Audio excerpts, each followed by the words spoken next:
আসসালামাইকুম গাইস, আজকে আপনাদের কাছে একটা নতুন ভিডিও নিয়ে এসেছি। আশা করি আপনাদের সবার ভালো লাগবে, শেষ পর্যন্ত দেখবেন। দেখেন আজকে আমি কি করি।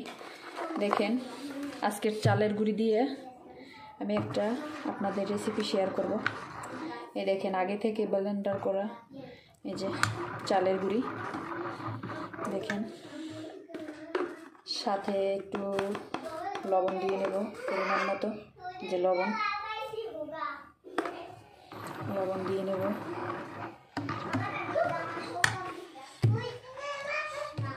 দেখেন আগে থেকে ধুয়ে রাখা ধনে পাতাটা ভালো করে এই যে কেটে নিয়েছি আমি। এটা দিয়ে দিলে এটার সাথে ভালো লাগবে খেতে। দেখেন আমি হাত দিয়ে ভালো করে এটা নরম করে দিব।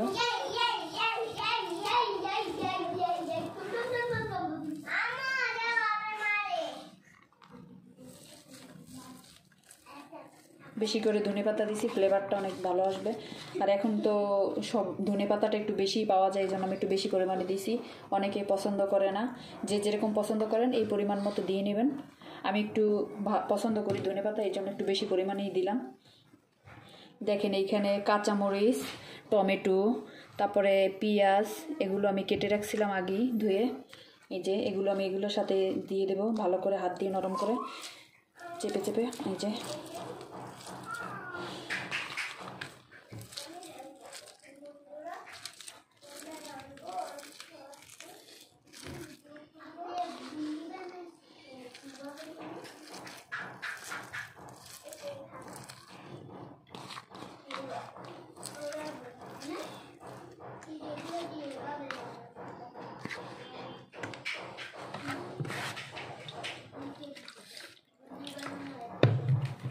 দেখেন এখন এটা ভালো করে মিক্স করে নিব এটার সাথে।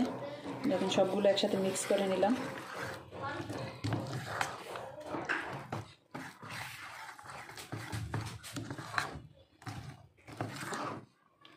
দেখেন ব্যাটারটা কীরকম হয়েছে। যে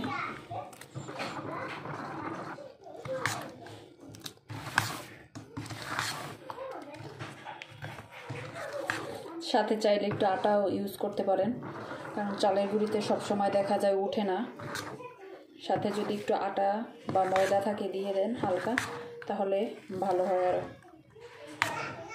এই যে দেখেন এরকম হচ্ছে, দেখতে কি সুন্দর দেখা যাচ্ছে। আমি টমেটোটা একটু কম দিয়েছি, কারণ আমার বাসায় একটু কম ছিল টমেটো। আপনারা চাইলে আর একটু বেশি দিতে পারেন। দেখেন সাথে আমি অ্যাড করব একটু তেল, সাদা তেল। তেলটা দিলে তাহলে মনে করেন যখন যে কড়াইটায় ভাজবেন ওটা একটু কম দিলেও হয়।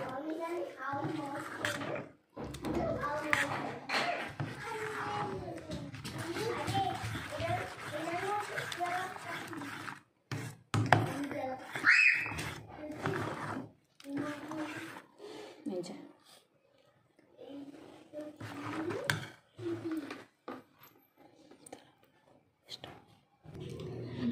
দেখেন এবার এই যে আমি কড়াইটা দিয়ে দিয়েছি।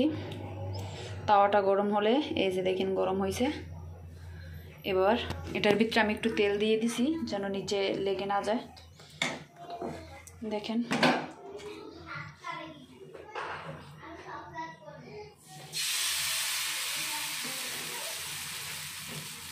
দুই চামচ দিব।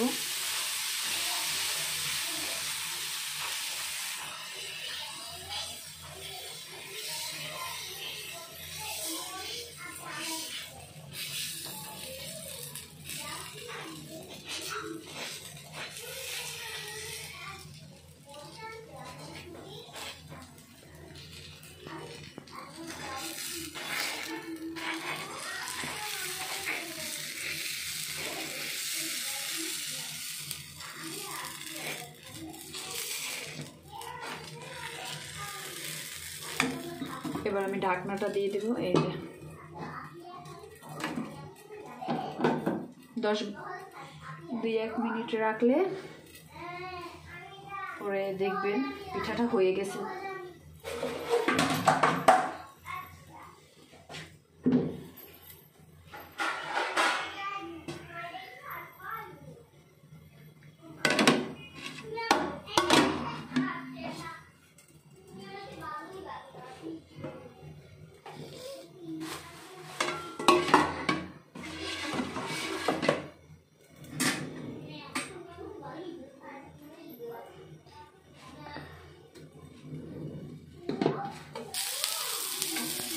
এই যে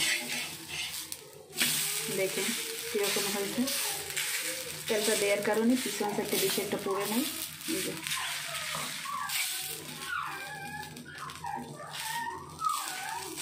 এবার ঢাকনাটা আরেকটু দিয়ে দেবো।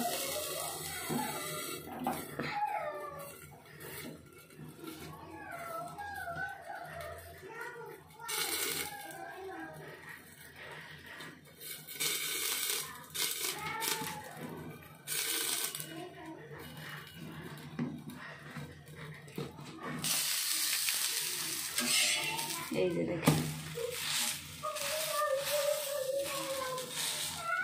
সবজি দিয়ে আপনারা চাইলে আরও সাথে সবজি অ্যাড করতে পারেন, পুঁই শাক, তারপরে আরও অন্যান্য শাক টাক যদি থাকে তাহলে সেটাই ইচ্ছে হলে আপনারা দিতে পারেন। এটা একটু তেলটা বেশি হয়ে গেছে, এরকমের হবে। দেখেন দেখতে কত সুন্দর দেখা যাচ্ছে।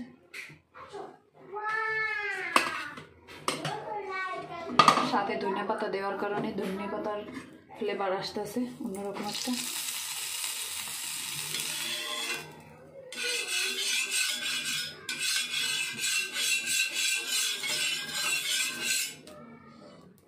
দেখেন এই দেখেন আর একটা দিয়ে দিলাম, দিয়ে আবার এক মিনিটের মতো ঢাকনা দিয়ে রাখবো।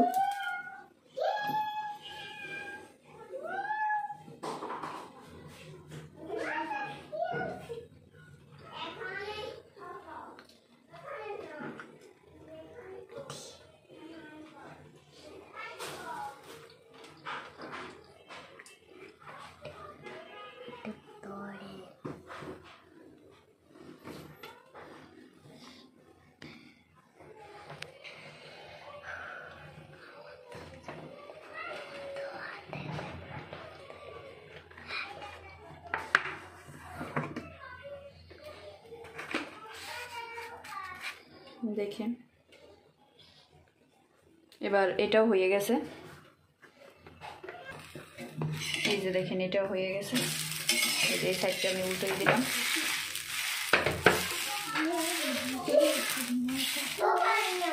দেখেন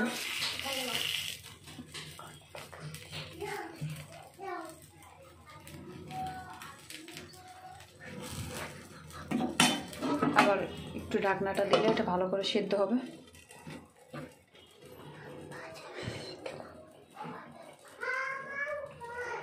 ভিতরে যে সবজিটা দিয়েছি ওটা ভালো করে না হলে আবার দেখা গেছে খেতে অভুক্তি লাগতে পারে।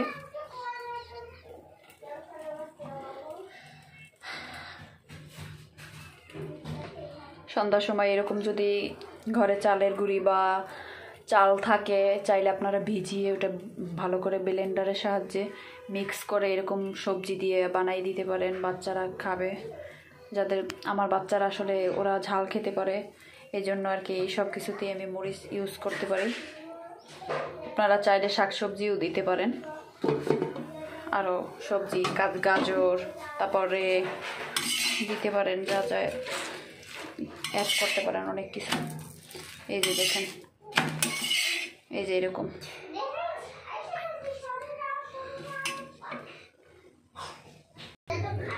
দেখেন। এবার এই যে ওইগুলোর সাথে শুটকি ভর্তা করে যদি খান তাহলে আরও ভালো লাগে। এই জন্য আমি মরিচগুলো হালকা করে ভেজে নিচ্ছি। হালকা করে ভাজা হয়ে গেছে, বেশি ভাজলে আবার কালো কালো দেখা যাবে, এই জন্য আমি হালকা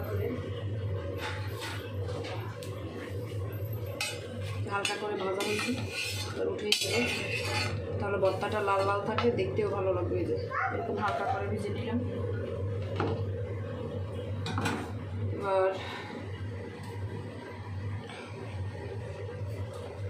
এই যে পেঁয়াজ তারপর কাঁচামরিচও আছে, এগুলো বেশি ঝাল নাই, কাঁচামরিচও দিয়ে দিলাম কিছুটা। পেঁয়াজ রসুন আর কাঁচামরিচটা একসাথে টেলে নেব।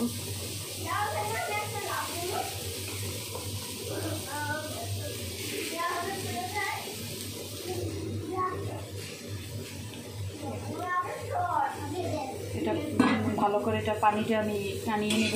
পানি টানিয়ে নেওয়ার পরে খুব সামান্য তেল দিয়ে দেবো সাথে।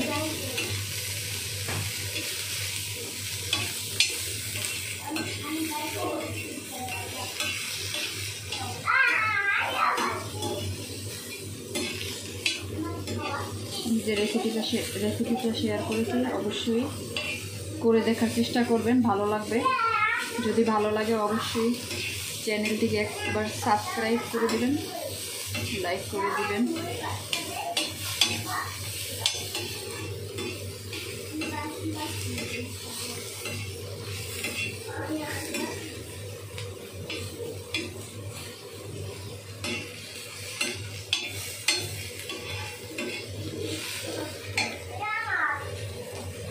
দেখেন এবার সাথে একটু তেল দিয়ে দেবো।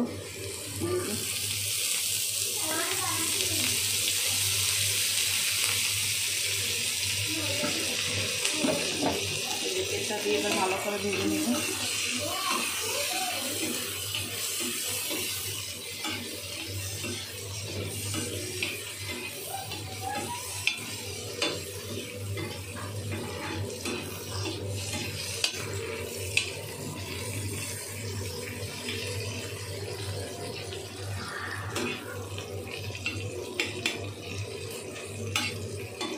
দেখেন একবারে সাধারণভাবে আমি রান্না বান্না একবারে সাধারণভাবে করি, এত তেল মশলা বেশি একটা করি না। আপনারাও যারা তেল মশলা কম খান তারাও ট্রাই করে দেখবেন।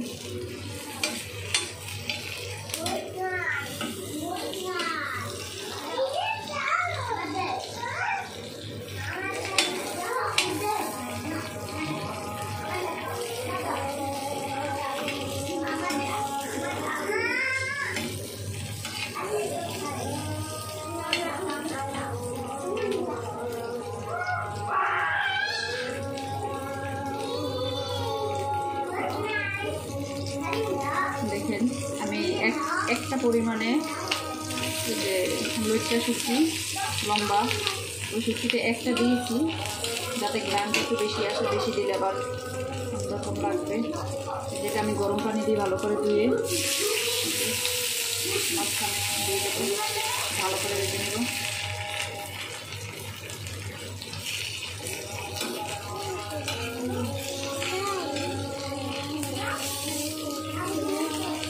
দেখেন এই যে ভাজা হইলে একবারে ছেড়ে যাবে। এই যে দেখুন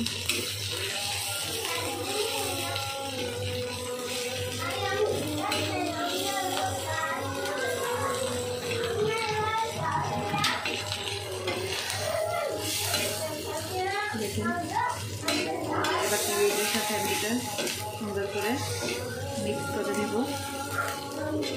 পরে শিল্পাটা এটা বেটে নেব লবণ দিয়ে।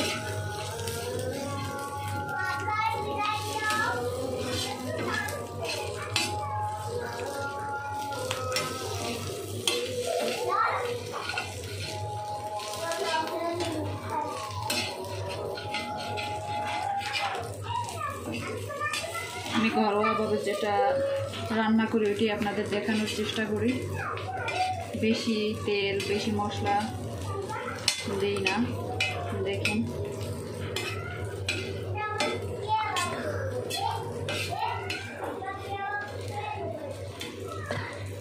আশা করি আপনাদের ভালো লাগবে।